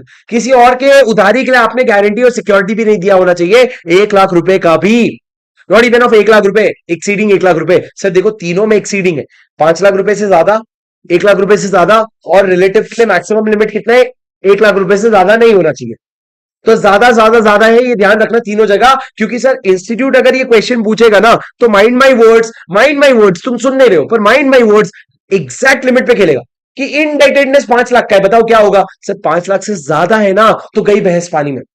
5 lakh से नहीं नहीं, आजकल गई बहस पानी में नहीं, 5 लाख से ज्यादा है ना, ऑडिटर तेरा अपॉइंटमेंट पानी में गया छपाक, ऑडिटर तेरा अपॉइंटमेंट पानी में गया छपाक, अगर 5 लाख से ज्यादा है तो। पर सर एग्जैक्ट 5 लाख होगा तो चल जाएगा, समझे क्या मेरी बात? हाँ चलो सर, चलो सर मेरी मेरी बात सुनो, आगे आगे आगे। सर अगर आप एक पर्सन हो या फर्म हो जो क्या कर रहा है, जिसका बिजनेस रिलेशन है, और इन्होंने हद कर दी कैश के साथ, सो के साथ और एओएच के साथ। एओएच क्या है? Associate of company. अगर आपका कंपनी एसोसिएट सब्सिडरी होल्डिंग, या कंपनी की कोई और सब्सिडरी, या कंपनी की कोई और एसोसिएट, किसी के साथ भी अगर उस पर्सन का या उस फर्म का बिजनेस कनेक्शन है, बिजनेस रिलेशनशिप है, तो उस केस में क्या होगा सर? आप डिस्क्वालीफाई हो जाओगे। पर सर बिजनेस रिलेशनशिप में ना दो चीजें नहीं आती है। पहला, अगर आप ऑर्डिनरी कोर्स ऑफ बिजनेस में आर्म्स लेंथ प्राइस पे ट्रांजैक्शन कर रहे हो, उसको बिजनेस रिलेशनशिप नहीं मानेंगे। दूसरा, सर अगर आप प्रोफेशनल सर्विस रेंडर कर रहे हो, तो उसको भी हम बिजनेस कनेक्शन नहीं मानेंगे, बिजनेस रिलेशनशिप नहीं मानेंगे। कोई लोड ही नहीं है, कोई लोड स्पेस ही नहीं है। सर वो स्पीड में बोला मैंने, लोड ही नहीं है। सर कोई लोड ही नहीं है। सर क्या कहा मैंने, अगर आप बिजनेस रिलेशनशिप है तो आपको अपॉइंटमेंट नहीं मिलेगा, पर बिजनेस रिलेशन नहीं माना जाएगा अगर ऑर्डिनरी कोर्स ऑफ बिजनेस में आर्म्स लेंथ प्राइस में है। या दूसरा सर, अगर आपका प्रोफेशनल सर्विस रेंडर कर रखा है। अरे मेरी बात समझे क्या? Yes sir. उसके बाद पॉइंट नंबर 6 क्या है? पॉइंट नंबर 6 है a person who is a person whose relative is a director or key manage employee in the company। क्या कहा सर मैंने? अगर एक ऐसा इंसान है जिसका जो डायरेक्ट जिसका रिलेटिव जो है वो उस कंपनी में डायरेक्टर है या की मैनेजरल पर्सन है, मतलब सर ये क्लॉज को मैं एफ को बोलता हूं, एफ को बोलता हूं नेपोटिज्म। एफ को बोलता हूं नेपोटिज्म। सर नेपोटिज्म होने की जरूरत नहीं है, आप अपने घर के लोगों को लाके मत बैठाओ, अपने रिश्तेदारों को लाके मत बैठाओ। उसके बाद सर पॉइंट नंबर जी क्या कहता है? A person who is in full time employment elsewhere. किसी और जगह पे आप क्या हो? फुल टाइम एम्प्लॉय हो, तो आप भाई एक जगह काम करना, तो ऑडिटर क्यों बन रहा है? लेकिन सर उसमें एक और पॉइंट है, मेरी बात ध्यान से सुनना। सर मैक्सिमम लिमिट कितना है ऑडिट लेने का? 20। आप मैक्सिमम 20 कंपनी में ऑडिट ले सकते हो, पर जब ये 20 की लिमिट गिनोगे ना, आप 4 कंपनीज को मत गिनना। पहला 1% company, small company, government company, OPC small company, government company, और private company having paid up share capital less than 100 crore. ये बहुत यूनिक है सर। आपका अगर 100 करोड़ या उससे कम पेड अप शेयर कैपिटल है तो ये बहुत यूनिक है। मेरी बात ध्यान से सुनना सर, प्लीज मेरी बात ध्यान से सुनना। आप मेरी बात समझ पा रहे हो क्या राजा? हाँ, आपका except in case of excluding 1% company, small company, government company and private company having less than equal to 10 crore paid up share capital. मैं यहाँ पे रिकॉर्डेड वाले बच्चों से पूछना चाहता हूँ, क्या स्पीड पे देख रहे हो तुम मेरे lecture? Just for my knowledge मेरे को कमेंट में बताना, कोई है जो 1x, 0.75x, 1.5x, 2x, 0.5x किस पे चल रहा है? बताना जरा। मेरे को नहीं लगता आप 1.1x से ज्यादा जा पा रहे होंगे। बताना जरा मेरे को अपना स्पीड। सुनो सर, मेरी बात सुनो, मेरे को जानना जरूरी है, ठीक है? क्योंकि मैं अपने मैक्सिमम स्पीड पे हूं। मेरी बात समझना सर, 4 कंपनी को आपने एक्सक्लूड कर रखा है, 1% company, small company, government company और प्राइवेट कंपनी जिनका 100 करोड़ या उससे कम का पेड अप शेयर कैपिटल है। अब मेरी बात समझना दोस्तों, उसके बाद मैंने ये कहा कि अगर आपका लिमिट जो होता है ना 20 का, वो एक पार्टनर के हिसाब से होता है। तो अगर एक फर्म में 4 पार्टनर है तो फर्म की लिमिट कितनी हो जाएगी? 80, क्योंकि एक पार्टनर का 20 का लिमिट होता है। सर 4 कंपनी नहीं आते, OPC small company, government company and तुम सुन ही नहीं रहे हो, प्राइवेट कंपनी जिसका paid up share capital 100 crore से कम है, जिसका paid up share capital 100 crore से कम है। उसके बाद सर, अगर आप फ्रॉड के लिए कन्विक्टेड हो तो जिस दिन कन्विक्ट हुए उस दिन से 10 साल तक भूल जाना ऑडिटर। जिस दिन कन्विक्ट हुए उस दिन से जिस दिन कन्विक्ट हुए उस दिन से 10 साल के लिए भूल जाना। और उसके बाद आप अगर 144 वाले सर्विस देते हो, समझ रहे हो, 144 वाले सर्विस रेंडर करते हो कंपनी को, उसके सब्सिडरी को, उसके होल्डिंग को, एसोसिएट कवर नहीं होता है। आप एसोसिएट को दे सकते हो, पर कंपनी, सब्सिडरी और होल्डिंग को 144 वाले सर्विस देते हो ना, तो आप डिस्क्वालीफाइड हो। सर ये पॉइंट ए से आई है, मेरी बात ध्यान से सुनना। सर इधर देखो, ए बॉडी कॉर्पोरेट, बीसी ओई पीई ऑफ ओई, ओई पीई ऑफ ओई। ना तो मैं, ना मेरा रिलेटिव, ना मेरा पार्टनर 3 चीजें करता है। सिक्योरिटी होल्ड करता है, इंडेटेड है, गारंटी, सिक्योरिटी होल्ड करते हैं, इंडेटेड है, गारंटी। ई बिजनेस रिलेशनशिप। सर ई बिजनेस रिलेशनशिप, सर ई बिजनेस रिलेशनशिप ऐसा याद कर लो, ई इलेक्ट्रॉनिक मोड में बिजनेस कर रहे हो, रिलेशनशिप है, ऐसा सच नहीं है पर याद कर लो, ई बिजनेस का रिलेशनशिप है। पर अगर ऑर्डिनरी कोर्स ऑफ बिजनेस में, आर्म्स लेंथ प्राइस में, तो इग्नोर कर दो। प्रोफेशनल सर्विस रेंडर कर रहे हो तो इग्नोर कर दो। उसके बाद आ जाओ ई के बाद एफ। एफ में नेपोटिज्म नहीं होना चाहिए। एफ मतलब एफ से जो आते हैं ना वर्ड, आपको उससे याद करो, एफ नेपोटिज्म मतलब नेपोटिज्म नहीं करना है। उसके बाद जी। जी क्या है सर? पर्सन जो फुल टाइम एम्प्लॉयमेंट में है, जो आपका जहां हर जगह जी हजूरी कर रहे हैं। जी हजूरी मतलब हाँ सर, हाँ सर कर दूंगा मैं, तो वो फुल टाइम एम्प्लॉयमेंट में है, उसको मत लेना। और फुल टाइम एम्प्लॉयमेंट के साथ ही 20 लिमिट की बात की गई है। उसके बाद एच। सर एच, हाँ मैं फ्रॉड किया तो 10 साल के लिए जेल जा और 10 साल तक तू ऑडिटर मत बनना। और उसके बाद आई। सर आई में क्या? आई मतलब इफ आई रेंडर 144 वाला service, I will be disqualified. If I render 144 वाला service, I will be disqualified. Sir, this was an attempt to make you remember the clauses also. Exam में लिखोगे ना, impression पड़ेगा। अगर आपको कोई बोल दे, सर अगर मैं एक पर्सन है, उसका रिलेटिव कंपनी में डायरेक्टर है, उसका पर्सन रिलेटिव कंपनी में डायरेक्टर है, आपको याद आएगा नेपोटिज्म और आपको याद आएगा एफ नेपोटिज्म, तो आपको याद आ गया एफ। तो आप लिख सकते हो 143 141 subsection 3 clause F. This will give you a lot of value add. अब आगे बढ़ते हैं सर, मेरी बात ध्यान से सुनना। सर अगर आप कोई भी डिस्क्वालिफिकेशन बाद में अट्रैक्ट करते हो ना, तो जब आप डिस्क्वालीफाई हुए उस दिन इमीडिएटली आप अपना ऑफिस वेकेट करोगे। आप जैसे ही अपना ऑफिस वेकेट करोगे, तरीका थोड़ा कैजुअल हो जाएगा, कैजुअल वैकेंसी हो जाएगी और आपको पहला वाला 139 का सेक्शन एप्लीकेबल हो जाएगा। अरे समझे क्या? हाँ सर, अब मेरी बात सुनो सर, रेम्यूनरेशन का पॉइंट 142 रेम्यूनरेशन का क्या कहता है सर? एक ऑडिटर को रेम्यूनरेशन मिलेगा, जो भी उसका रहने का, खाने का, पीने का खर्चा है, वो सारा उसका रेम्यूनरेशन का हिस्सा माना जाएगा। पर सर, अगर वो कोई और सर्विस दे रहा है, ऑडिटर के अलावा कोई और सर्विस दे रहा है, जैसे टैक्स ऑडिट का हो गया, तो उसके फीस को यहाँ पे रेम्यूनरेशन नहीं माना जाएगा। सर ऑडिटर का रेम्यूनरेशन कौन डिसाइड करेगा? सर फर्स्ट ऑडिटर है तो बोर्ड, सब्सिक्वेंट ऑडिटर है तो शेयर होल्डर, मतलब जो अपॉइंट करते हैं वो डिसाइड करते हैं। फर्स्ट ऑडिटर है तो बोर्ड, सब्सिक्वेंट ऑडिटर है तो आपके शेयर होल्डर। अब मेरे को ये बताओ सर, आपने एक ऑडिटर को एंगेज किया, एंगेज जब आप करते हो तो आपने उसके साथ क्या साइन किया? एंगेजमेंट लेटर साइन किया। सर जब आपने एंगेजमेंट लेटर साइन किया, आपने उसमें लिख दिया fees to be decided mutually letter. Is it a valid engagement letter? हाँ सर, जी हाँ, ये एंगेजमेंट लेटर जो मैंने बोला वो एकदम भारी वैलिड है, कोई चिंता ही नहीं है सर। आपको मेरी बात समझ में आई? उसके बाद 142 के बाद 143 पढ़ते हैं हम लोग, उसके बाद आ जाओ एक बार 144 में। मेरी बात सुनो, 144 क्या कहता है सर? 144 कहता है, ध्यान से सुनना मेरी बात सर, 144 कहता है, इधर देखो प्लीज मेरी बात ध्यान से सुनो। सर 144 कहते हैं auditor not to render certain services. Sir auditor कौन से सर्विसेज नहीं देगा, ये मैंने आपको याद करवाने के लिए क्लास में बताया था। सर ऑडिटर ना कंपनी को, उसकी होल्डिंग को और उसकी सब्सिडरी को ये सर्विसेज नहीं देगा। एसोसिएट को दे सकते हैं सर, ये बात ध्यान रखना, पर आप अपने होल्डिंग और सब्सिडरी को नहीं दोगे। सर कौन सा सर्विस, किस बीएफओ क्या है सर? के, पहले मैं आपको ऐसे ही रीड करवा देता हूं, फिर मैं आपको दिखा दूंगा। के accounting and book keeping, book keeping का सर्विस मत देना। आई इंटरनल ऑडिट का सर्विस मत देना। S system, financial information system को डिजाइन का और इंप्लीमेंटेशन का सर्विस मत देना, वो तो तेरे को चेक करना होता है ना, तो उसको बनाने में क्या हेल्प कर रहे हैं। ए एक्चुअल सर्विस मत देना।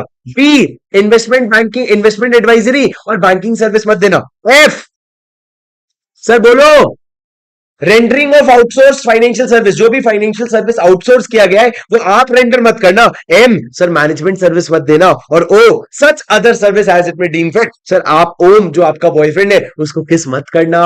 किस अबीएफ ओम, सर इसको याद कर लो। सर यहाँ पे देखो क्या क्या है किस का भी, और मैंने इसको रखा भी लॉ के सीक्वेंस में। सर के accounting and book keeping service, I internal audit, S financial information system का डिजाइन और implementation, A actual services, B आपका इन्वेस्टमेंट एडवाइजरी और बैंकिंग सर्विसेज, एफ आपका rendering of outsource financial services, O आपका others, and M management services. ये क्या हो गया सर? ये सारे सर्विसेज आप नहीं दे सकते। ओए राजू, ओ हीरो, सर ना तो डायरेक्टली देना ना इनडायरेक्टली। मतलब मैं ऑडिटर हूं तो मैंने बोला चल मैं नहीं देता, मेरे भाई को लगा देता हूं। नहीं सर, ना तो मैं दे सकता हूं, ना ही मेरा कोई रिलेटिव दे सकता है, और ना ही कोई ऐसी एंटिटी दे सकती है जिसमें मेरा सिग्निफिकेंट इन्फ्लुएंस है। ना तो मैं दे सकता हूं, ना तो कोई ऐसी एंटिटी दे सकती है जिसमें मेरा सिग्निफिकेंट इन्फ्लुएंस है। सर सिग्निफिकेंट इन्फ्लुएंस मतलब आपने 2 क्लॉज 6 एसोसिएट कंपनी के डेफिनेशन में पढ़ा है। सिग्निफिकेंट इन्फ्लुएंस मतलब आपका या तो 20% वोटिंग पावर है या आपके पास पार्टिसिपेशन राइट्स है। तो सर मैं अगर उसका एंटिटी में इन्फ्लुएंस रखता हूं तो वो भी नहीं बन सकता ये सब काम करने के लिए। सिमिलरली अगर आप एक फर्म हो तो ना तो फर्म दे सकता है, ना उसके पार्टनर दे सकते हैं, ना पार्टनर के रिलेटिव दे सकते हैं, ना ही पार्टनर का जिस एंटिटी में सिग्निफिकेंट इन्फ्लुएंस है वो दे सकते हैं। कोई भी ये सर्विस नहीं दे सकता सर। प्रोहिबिशन माने प्रोहिबिशन। पर सर याद रखना, सर याद रखना, सर क्या मैं टैक्स ऑडिट का काम कर सकता हूं? हाँ, वो प्रोहिबिटेड नहीं है। क्या मैं जीएसटी ऑडिट कर लूं? हाँ, वो प्रोहिबिटेड नहीं। क्या सर मैं सीएमए ऑडिट, कॉस्ट ऑडिट कर लूं? नहीं सर, कॉस्ट ऑडिट भी प्रोहिबिटेड नहीं है। पर जब आप कॉस्ट ऑडिट के लिए 148 पढ़ते हो, वहां लिखा है कॉस्ट ऑडिटर सिर्फ एक सीए में करेगा, तो आप चाह के भी कॉस्ट ऑडिटर नहीं कर सकते अगर आप एक सिर्फ सीए हो। अगर आप सीए और सीए में हो तो सर अलग ही डिस्कशन आ जाएगा कि आपके पास किसका प्रैक्टिस सर्टिफिकेट है, उस पर डिपेंड करेगा। पर अभी के लिए आप मेरी बात समझ गए। उसके बाद सर 145 बहुत इजी। 145 कहता है ऑडिटर रिपोर्ट पे साइन करेगा।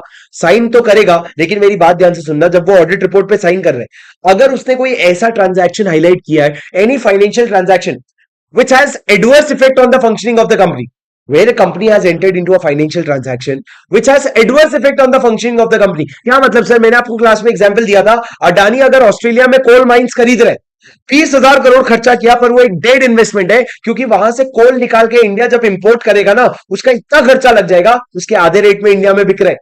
तो सर जो अडानी ने ये फाइनेंशियल ट्रांजैक्शन किया है 20,000 करोड़ का, it has adverse effect on the functioning of the company. तो आपका ऑडिटर क्या करेगा? उसको हाईलाइट करेगा। कैसे? वो मीटिंग में पढ़ के बताएगा। जब मीटिंग में जाएगा ना, he will read out loud, और उसको मेंबर के इंस्पेक्शन के लिए ओपन भी करके रखेगा। अरे समझे क्या?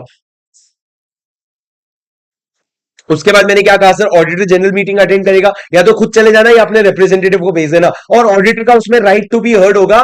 तो business with respect to business that concerns him as an auditor, मतलब फाइनेंशियल स्टेटमेंट की जब बात होगी, ऑडिट रिपोर्ट की जब बात होगी, तो उसको सुनने का मौका मिलेगा, उसको बोलने का मौका मिलेगा। अब दोस्तों लास्ट में 147, 147 क्या कहते हैं, मेरी बात एकदम ध्यान से सुनना सर। 147 क्या कहते हैं, 147 कहते हैं punishment for contravention. Punishment for contravention में आपको, या तो आप कंपनी हो या आप ऑडिटर हो, अगर आप कंपनी हो और आपने सेक्शन 139 से लेकर 146 का, इसके पहले के कोई भी सेक्शन का कॉन्ट्रावेंशन किया, तो फाइन लगेगा 25,000 से 5 लाख, और ऑफिसर इन डिफॉल्ट को 10,000 से 1 लाख कम कर दिया सर। पर ये पेनल्टी इंपॉर्टेंट है भाई, याद रखना।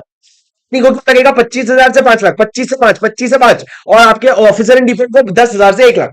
पर सर अगर ऑडिटर की बात करें, ये इतना इंपॉर्टेंट नहीं है जितना ऑडिटर का इंपॉर्टेंट है सर। ऑडिटर को जनरली लगेगा 25,000 मिनिमम, और कहां तक का, 5 लाख और 4 टाइम्स ऑफ द रेम्यूनरेशन। मतलब आप देखो ये वाला और ये वाला फाइन सिमिलर है, बस फर्क ये है यहाँ पे हमने 4 टाइम्स ऑफ रेम्यूनरेशन को भी डाल दिया कंपैरिजन में, और विचएवर इज लोअर डाल दिया। पर सर अगर आप इसी चीज को फ्रॉड करने के इरादे से, नोइंगली और बिल्कुलली डिसीव, धोखा देने के इरादे से अगर कोई गलती कर रहे हो ना, जैसे पीडब्ल्यूसी ने किया था, पीडब्ल्यूसी ने ऑडिट रिपोर्ट में साइन किया था सत्यम के धोखा देने के इरादे से, तो सर तब तो जेल की भी बात आएगी 1 साल तक की, एंड फाइन लगेगा 50,000 रुपए मिनिमम, 25 नहीं 50, अप टू 25 लाख रुपए, 5 लाख का 25 लाख हो गया, और 8 टाइम्स ऑफ रेम्यूनरेशन। मतलब आप देखो सर लगभग यहाँ पे डबल हो रहा है, लगभग डबल हो रहा है, 25 का 50 हो गया, और 4 का 8 गुना हो गया, लेकिन 5 लाख का क्या हो गया, 25 लाख हो गया। तो सर ये फर्क है, देख लेना। और तो और फाइन और जेल तो लगेगी लगेगी, साथ में तू अपना रेम्यूनरेशन भी रिफंड करेगा, और चौथा जिसका भी नुकसान हुआ है ना, उसको डैमेजेस भी कॉम्पेंसेट करेगा तू। मतलब इसमें तेरा घर चला जाएगा, इसमें तेरा घर चला जाएगा। उसके बाद सर बस इतना ही है, इतना ही है। 148 पे आते हैं, पर 148 पे आने के पहले 143 पे आ जाते हैं। मेरी बात ध्यान से सुनना सर, 143 में आपको अपने क्लास के नोट से पढ़ाऊंगा, ताकि आप लोग भी घर में इस तरह का चार्ट जो है बना सके। प्लीज 143 अपने क्लास के नोट से खोल लीजिए। ये देखो सर, हमने ये बेहतरीन चार्ट क्लास में बनाया था, तो ये आप लोगों को क्लास के नोट से पढ़ना है, इससे आपको बहुत स्मूथ रिवीजन हो जाएगा। सर जो बच्चे क्लास में नोट्स नहीं बनाए हैं, या जो बच्चे मेरे क्लास के नहीं है, आप ये चीज सेम फ्लो में मेरे समरी नोट से भी पढ़ सकते हो, या आप इसको पॉज कर करके, आपको स्क्रीन तो दिख ही रही है, आपको दिख ही रहा है चार्ट इस तरीके से फैल के बनेगा। A4 साइज पेपर उठाओ और बना लो। आज सर 5 मिनट 10 मिनट लग जाए एक्स्ट्रा, पर एग्जाम के पहले अगर 10 मिनट बचेंगे ना, that will be a lottery for you. ठीक है, चले चलो सर, मेरी बात एकदम ध्यान से सुनना। क्या कहा सर, मैंने बात किया ऑडिटर के बारे में। सेक्शन 143 किसके बारे में बात करता है, power and duties of auditor. क्या पावर है, क्या ड्यूटीज है ऑडिटर की। दोस्तों ऑडिटर की पावर और ड्यूटीज के बारे में अगर आप बात करो, तो उसमें बहुत सिंपल है। सबसे पहला 3 पावर बहुत क्लियर है। पहला, right to access books of accounts at all the time, उसकी जब मर्जी वो आके देख सकता है। ऑडिटर कंपनी का बुक्स ऑफ अकाउंट्स जब मर्जी आगे देख सकता है, right to access books of accounts at all the time. दूसरा, require information and explanation from officer, आप इंफॉर्मेशन और एक्सप्लेनेशन मांग सकते हो जो भी आपको चाहिए। और तीसरा, सिर्फ कंपनी का ही नहीं, उसके सब्सिडरी का, उसके एसोसिएट का बुक्स ऑफ अकाउंट्स भी आप एक्सेस कर सकते हो, जितना आपको कंसोलिडेशन के लिए रेलिवेंट है। For the purpose of consolidation आप सब्सिडरी और एसोसिएट्स का भी क्या कर सकते हो, बुक्स ऑफ अकाउंट्स एक्सेस कर सकते हो। मेरी बात ध्यान से सुनना सर, पहला हो गया आपका right to access books of accounts at all the times. दूसरा, right require information and explanation, जो भी आपको चाहिए, और आप अपने सब्सिडरी और एसोसिएट का रिकॉर्ड्स भी क्या कर सकते हो, एक्सेस कर सकते हो, in so far as it relates to the consolidation. Sir आपको मेरी बात समझ में आई। उसके बाद मेरी बात सुनना, इंक्वायरी। सर आपको 6 चीजों पे मैंडेटरी इंक्वायरी करनी पड़ेगी। कितनी 6? चलो सर मेरे साथ याद करेंगे। ऑडिटर जाएगा ना ऑडिट करने, 6 बातें जरूर पूछेगा। पहला, ओए हीरो, तूने कोई लोन्स एंड एडवांसेस दिया है क्या? हाँ, तो loans and advances are properly secured and the terms are not prejudicial to the company. मतलब तुमने प्रॉपर सिक्योरिटी ली है। सर ये लोन्स एंड एडवांसेस आपने दिया है, जो दिया है उसको आपने प्रॉपर्ली सिक्योर किया है, मतलब बदले में सिक्योरिटी ली है, और आपने प्रिजुडिशियल टर्म्स तो नहीं एंटर किए। सर प्रिजुडिशियल टर्म्स क्या होते हैं? आपने कोई लोन दे दिया अपने डायरेक्टर को और बोला चाह मेरे को इंटरेस्ट नहीं चाहिए। अरे ये प्रिजुडिशियल है टू द कंपनी, इंटरेस्ट क्यों नहीं लेगा भाई? ठीक है, तो पहला, अगर आपने लोन एंड एडवांस दिया है, क्या वो प्रॉपर्टी सिक्योर है और क्या वो प्रेजुडिशियल है। दूसरा, सर पॉइंट नंबर डी देखना, क्या लोन्स एंड एडवांसेस को आपने डिपॉजिट की तरह दिखा रखा है? क्यों दिखा रखा है बे? पर इस पे इंक्वायरी होगी कि लोन्स एंड एडवांसेस को कहीं तूने डिपॉजिट की तरह तो नहीं दिखा दिया। तीसरा, सर जो मियर बुक एंट्रीज है, मतलब ऐसे ट्रांजैक्शन जो सर बुक एंट्रीज है, क्या वो प्रेजुडिशियल है? सर ऐसे कौन से ट्रांजैक्शन है जो मियर बुक एंट्रीज होते हैं, जैसे कि रीवैल्यूएशन एंट्री, आपने अपने 10 करोड़ के लैंड की वैल्यू को बढ़ा करके उसको 100 करोड़ का कर दिया, अरे ये मियर बुक एंट्री है, तो ये देख लेना क्या वो बुक एंट्री प्रेजुडिशियल है। तीसरा, चौथा, सर अगर आपके असेट्स है जैसे कि शेयर डिबेंचर या इस तरह के असेट्स, उसको आपने क्या परचेज प्राइस से कम पे बेचा है, मतलब लॉस पे बेचा है क्या, उस पे इंक्वायरी होगी। मतलब अगर आपके पास असेट है किसी कंपनी के शेयर्स, किसी कंपनी के डिबेंचर्स, और उसको आपने परचेज प्राइस से कम बेचा है तो इंक्वायरी होगी। पर अगर आप एक इन्वेस्टमेंट कंपनी हो या बैंकिंग कंपनी हो जिसका रोज रोज का काम है ये सिक्योरिटीज पे खरीदी बिक्री करना, तो आपकी इंक्वायरी नहीं होगी, बट अदरवाइज आपकी इंक्वायरी होगी। सर चार चीजें बोली मैंने, loans and advances properly secured है क्या, टर्म्स प्रिजुडिशियल तो नहीं है, लोन्स एंड एडवांसेस को डिपॉजिट की तरह तो नहीं दिखा रखा है। तीसरा सर मियर बुक एंट्रीज जो है क्या वो प्रिजुडिशियल है, मियर बुक एंट्रीज जो है क्या वो प्रिजुडिशियल है। चौथा सर जो भी आपके असेट्स है क्या आपने कॉस्ट से कम पे बेचा है, सर यहाँ पे पूरे असेट्स नहीं कवर होते, लैंड बिल्डिंग नहीं कवर होता, सिर्फ शेयर डिवेंचर और इस तरह के असेट्स कवर होते हैं। परचेज प्राइस से कम पे बेचा है अगर हाँ तो उसकी इंक्वायरी होगी। पांचवा सर क्या आपने अपने पर्सनल एक्सपेंस को रेवेन्यू अकाउंट में ऐड किया, रेवेन्यू अकाउंट मतलब पीएनएल में लेके आए हो आप, पर्सनल एक्सपेंस क्यों लेके आए हो, उस पर इंक्वायरी होगी। और छठा, अगर एक कंपनी ने यह दिखा रखा है कि मैंने शेयर्स इशू किया for cash consideration, shares have been allotted for cash, मैंने शेयर्स इशू किया मेरे को बदले में पैसा मिला, तो ये चेक करो पैसा मिला क्या। और अगर नहीं मिला तो तुम तो हिल जाओगे भाई अंदर से। फिर ये चेक करना whether the balance sheet is true, correct, regular and not misleading. पूरे बैलेंस शीट में घुस जाना, पूरे बुक्स ऑफ अकाउंट्स में घुस जाना कि भाई बाकी चीजें सही है क्या। तू अगर मेरे को बोल रहा है cash account debit to share capital, और मैं देख रहा हूं तेरा शेयर कैश आ ही नहीं रखा है, मेरी तो आत्मा हिल जाएगी भाई, मैं बोलूंगा मेरी रूह कांप उठेगी, बोलेगा क्या भरोसा करूं मैं इस पे। तो तुमको पूरा चेक करना पड़ेगा कि भैया करेक्ट है, रेगुलर है, मिसलीडिंग नहीं है। अरे समझे क्या मेरी बात, यस और नो।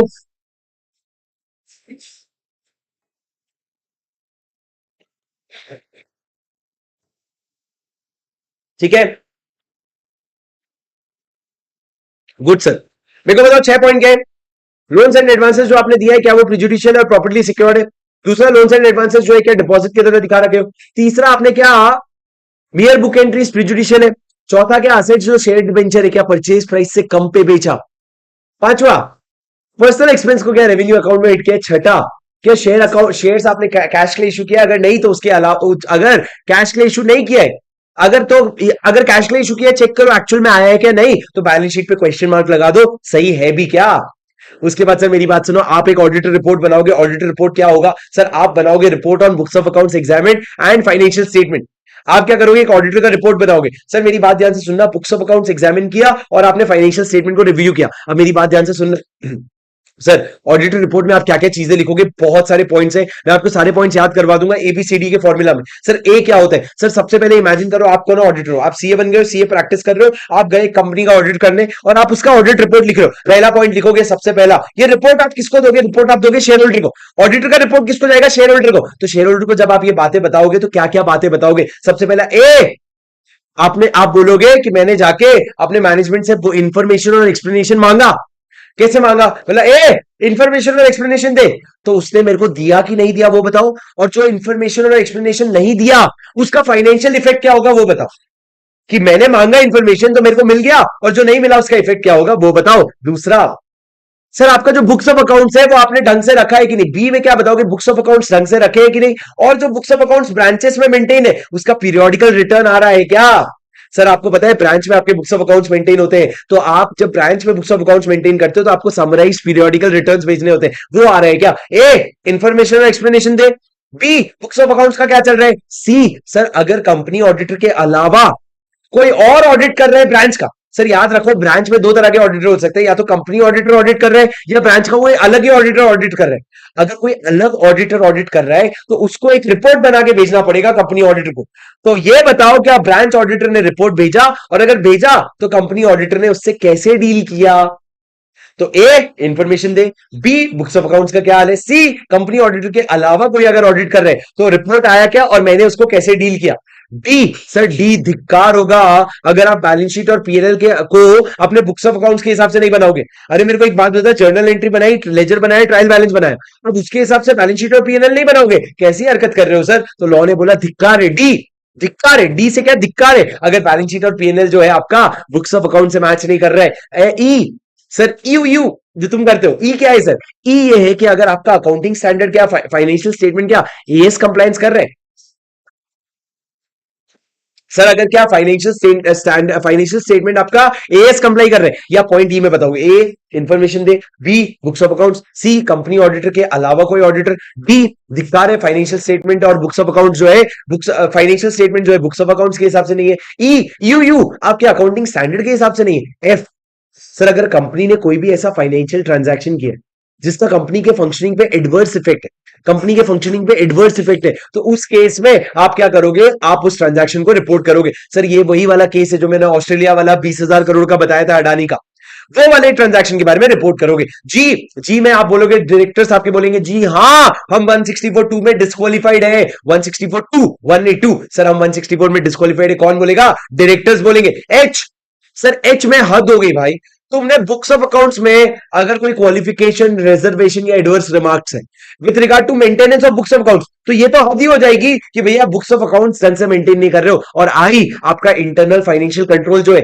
क्या वो एडिक्वेट है और क्या वो ऑपरेटिंग इफेक्टिवली है, क्या वो ढंग से काम कर रहा है कि नहीं। पर सर उस पर रिपोर्ट नहीं करना पड़ेगा अगर आप 1% कंपनी हो, स्मॉल कंपनी हो, या ऐसी प्राइवेट कंपनी हो जिसका टर्नओवर 50 करोड़ से कम है एंड बोरिंग 25 करोड़ से कम है। नया लिमिट आ गया सर, नया limit, turnover 25 crore, turnover 50 crore से कम और बोरिंग 25 करोड़ से कम, तो आपको आईएफएससी के बारे में रिपोर्ट नहीं करना पड़ेगा। Not that important limit.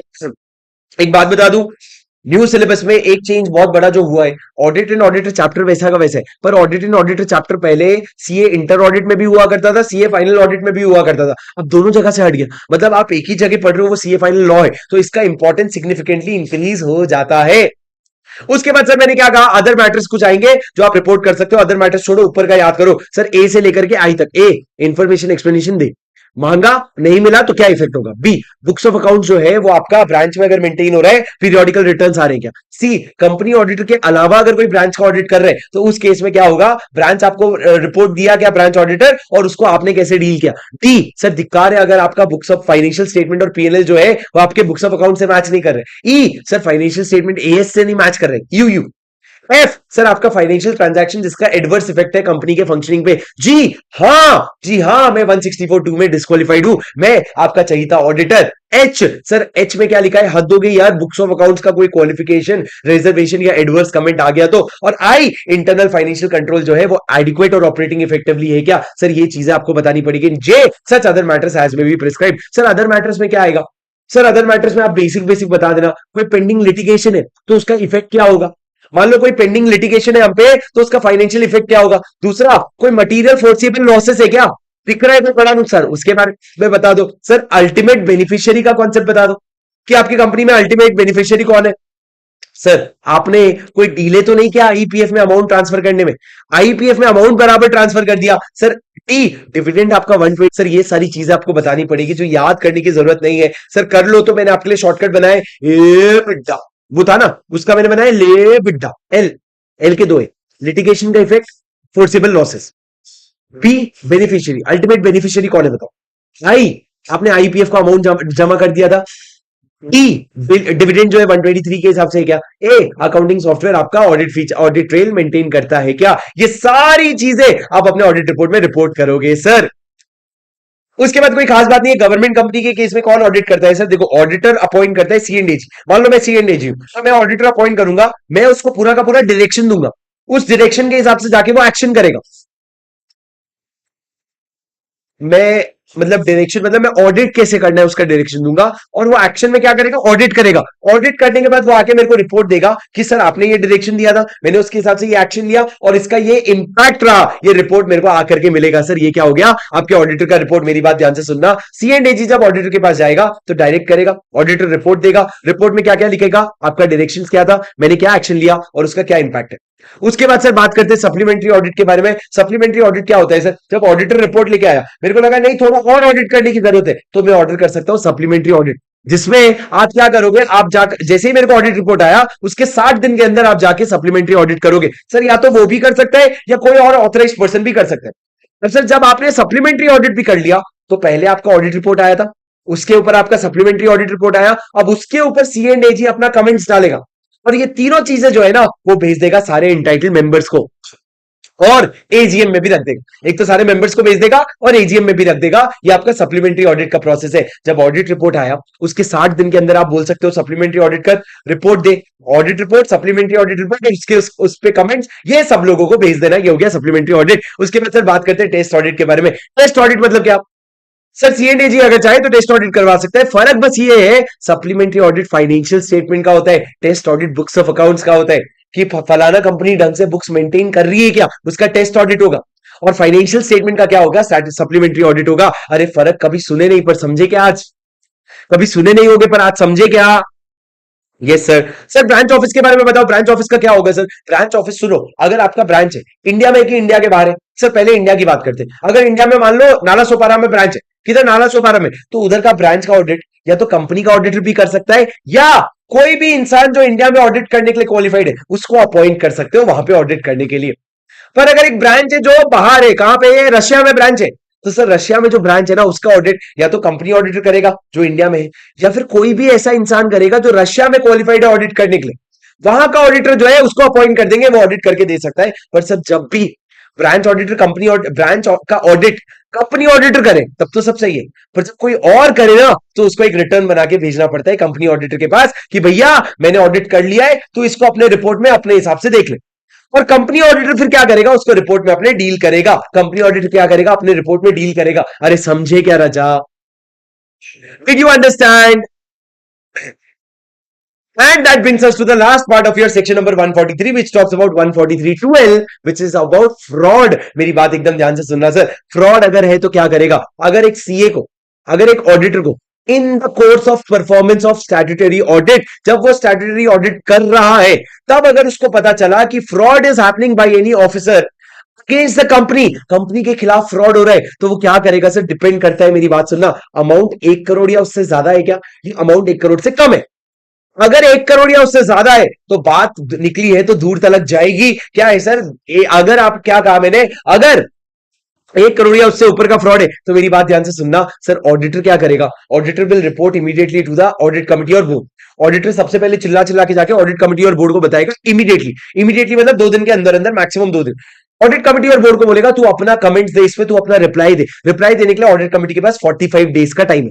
Sir audit committee या बोर्ड के पास जाएंगे या दोनों के पास जाएंगे? ऑडिट कमिटी है तो उसके पास जाना, नहीं है तो बोर्ड के पास जाना। ऑडिट कमिटी है तो उसके पास जाना, नहीं है तो बोर्ड के पास जाना। 45 डेज के अंदर रिप्लाई आना चाहिए। सर अगर उनका रिप्लाई आया तो मान लो सर आपने क्या किया था, मान लो आपने ये रिपोर्ट भेजा था कि सर फ्रॉड हो रहा है कंपनी में। इस रिपोर्ट के ऊपर उन्होंने रिप्लाई किया। रिप्लाई लेना, उस पर अपना कमेंट्स डालना और ये भेज देना सरकार के पास, सेंट्रल गवर्नमेंट के पास। पर मान लो सर आपने ये रिपोर्ट भेजा था, इस पे कोई रिप्लाई नहीं आया, तो आप इसी रिपोर्ट के ऊपर अपना कमेंट डालना और क्या भेज देना सेंट्रल गवर्नमेंट को कि सामने वाले से कोई रिप्लाई नहीं आया है। पर बात आगे सेंट्रल गवर्नमेंट के पास तो जाएगी कब? सर मैंने ऑडिट कमेटी को बोला 45 डेज का टाइम दिया, 45 डेज के अंदर रिपोर्ट आ गया।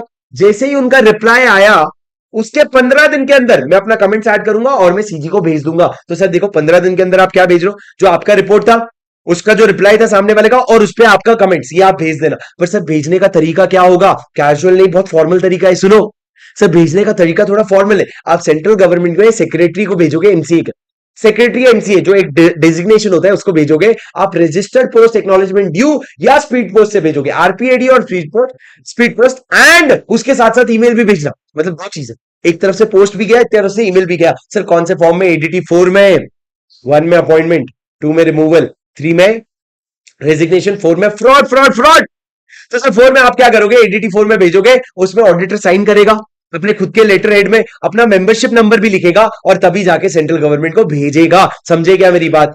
पर सर अगर सामने वाले ने रिप्लाई ही नहीं किया तो भी जैसे ही 45 डेज खत्म हो जाएगा उसके 15 दिन के अंदर सीजी के पास चले जाना, अपना रिपोर्ट लेके और एक स्टेटमेंट डाल देना कि मैंने तो रिपोर्ट किया था पर सामने वाले ने कमेंट नहीं किया है। उसके बाद जो करना है वो सेंट्रल गवर्नमेंट देख लेगा। पर दोस्तों अगर आपका अमाउंट 1 करोड़ से कम है तो लॉ कहते हैं घर की बात घर में ही सुलझा दो, शेयर होल्डर तक बात ले जाओ, सरकार तक जाने की जरूरत नहीं है। तो आप क्या करोगे? जैसे ही ऑडिटर को पता चला 40 लाख रुपए का फ्रॉड हो रहा है तो वो क्या करेगा? वो अपना रिपोर्ट बना के इमीडिएटली देगा ऑडिट कमिटी और बोर्ड को। सर ये जो रिपोर्ट है इसमें आप तीन चीजें लिखोगे, nature of fraud, amount of fraud and person involve. Nap, nature, amount, person involve. Sir ये तीनों लिखने के बाद मेरी बात ध्यान से सुनना, ऑडिट कमिटी क्या करेगा? सर ऑडिट कमिटी क्या करेगा? सर ऑडिट कमिटी क्या करेगा? एक्शन लेगा। एक्शन में क्या है? जो पर्सन इन्वॉल्व था उसको या तो निकाल देगा या रखा रहेगा। सर जो भी है, अब आप अपना बोर्ड रिपोर्ट बनाओगे। कौन सा वाला?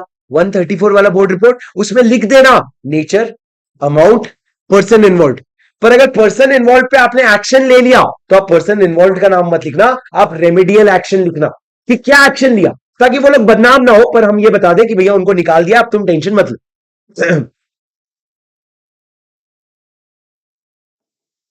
सर समझ आ रहा है कि आपको मेरी बात? ये क्या हो गया जब फ्रॉड लोअर अमाउंट का है? सर एक बात समझना, ये प्रोविजन जो है सीए, सीएस और कॉस्ट अकाउंटेंट तीनों का अप्लाई होता है। सीए, सीएस, कॉस्ट अकाउंटेंट तीनों का अप्लाई होता है। दूसरा, सीए को तब अप्लाई होता है जब इन द कोर्स उसको स्टैट्यूटरी ऑडिट करते वक्त कुछ पता चला। अगर अलग से मैनेजमेंट ने आके कुछ बता दिया, अगर अलग से मैनेजमेंट ने आके फ्रॉड के बारे में बता दिया, ऑडिट के दौरान नहीं, अलग से मैनेजमेंट ने बताया, तो वो उसके लिए 143(12) टेक्निकली अप्लाई नहीं हो रहे, लिटरली अप्लाई नहीं हो रहे। और तीसरा सर, जब भी आप फ्रॉड का रिपोर्टिंग जाके सीजी को करोगे, कोई आप पे ब्रीच ऑफ ड्यूटी का इल्जाम नहीं लगा सकता। मतलब क्या? मैंने जाके सीजी को खबर दी कि अडानी में फ्रॉड हो रहा है, और पता चला अडानी ने मेरे ऊपर कॉन्फिडेंशियलिटी का केस कर दिया कि तूने कैसे बताया, तू तो कॉन्फिडेंशियल रखना था ना। मेरे ऊपर कोई भी ये केस नहीं कर सकता। वो लिखा है no breach of duty if reporting to CG is done in good faith. मतलब मेरे को लॉ में लिखा था कि रिपोर्टिंग करना है, मैंने कर दिया, तो मेरे को ब्रीच ऑफ ट्रस्ट नहीं माना जाएगा। और अगर आपने इसका कॉन्ट्रावेंशन किया तो सर लिस्टेड कंपनी के ऑडिटर को 5 लाख का और अदर देन लिस्टेड कंपनी को 1 लाख का पेनल्टी लग जाएगा। सर ये बात याद रखना, 5 लाख और 1 लाख, ये पहला ऐसा लिमिट है जहां पे लिस्टेड और अनलिस्टेड के लिए अलग अलग पेनल्टी दी है। सर इसके बाद मेरी बात सुनो, मेरा I am late for my next class. 148 का मैं आप लोगों को रिविजन ऑडियो दे रहा हूं। नीचे डिस्क्रिप्शन में आपको मेरा एक टेलीग्राम लिंक मिलेगा, उस टेलीग्राम लिंक पे जाइए, मैं आपको वहां पे थोड़ी देर के अंदर आपको कॉस्ट ऑडिटर का 148 का रिवीजन अपलोड करके दे दूंगा। टेलीग्राम लिंक अभी नहीं मिलेगा, मैं पहले लिंक डाल दूंगा, उसके बाद आप जा सकते हो, थोड़ी देर बाद चेक कर लेना, पर अभी के लिए यहां तक का काफी है। सर आज का आपका डीपीक्यू नोट कर लो प्लीज। रुक जाओ, मैं आपको कुछ बताने वाला हूं। सर आज का डीपीक्यू आपका क्वेश्चन नंबर 19 है। क्वेश्चन नंबर 19 आज का आपका डीपीक्यू है। और मेरी बात ध्यान से सुनना सर, जाते जाते आपको एक छोटा सा मोटिवेशन का डोज देना चाहता हूं जो आपके लिए बहुत इंपॉर्टेंट है। सर मैं आप लोगों को ये समझा समझा करके बहुत बार बोला हूं that you have to focus more on consistency over intensity.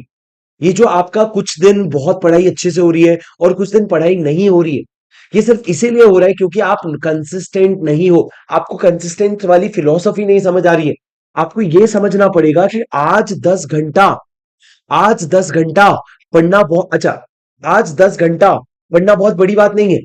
आज 10 घंटा में जोश में पढ़ लूंगा, पर मेरे को यह बड़ी बात है कि मैंने आज अगर 10 घंटा पढ़ा ना, तो कल मैं 10 घंटा 1 मिनट पढ़ू बस।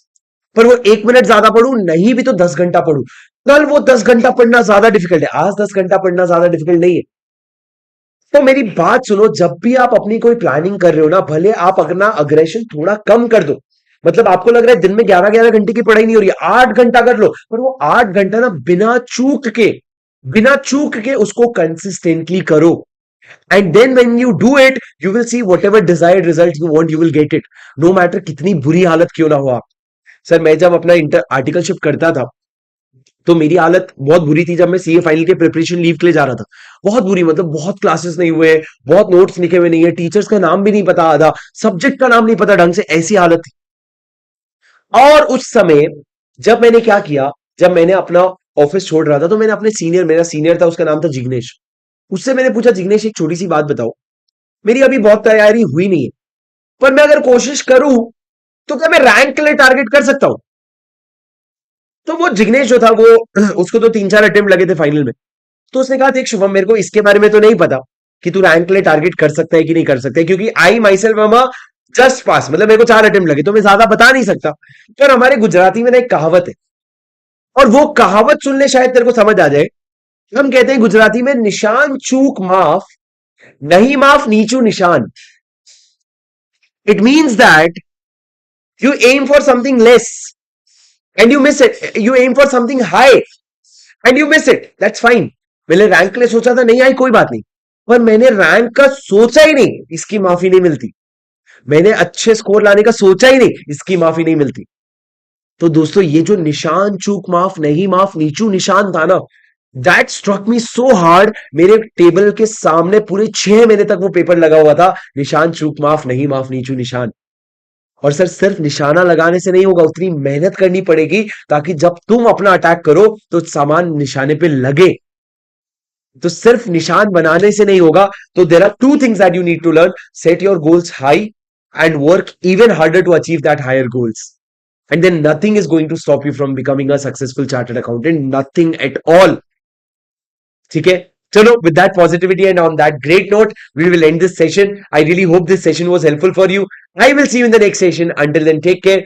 Do make sure that आप वीडियो को लाइक कर दो और अपने सारे दोस्तों के साथ शेयर कर दो और कमेंट पे जरूर बताना कैसा लगा, because I always tell you your appreciation is my motivation to keep higher goals and achieve them. ठीक है, चलो guys, thank you so much. I'll see you in the next video. Until then, take care. This is your CA buddy Shubham Singhal signing off. Bye bye.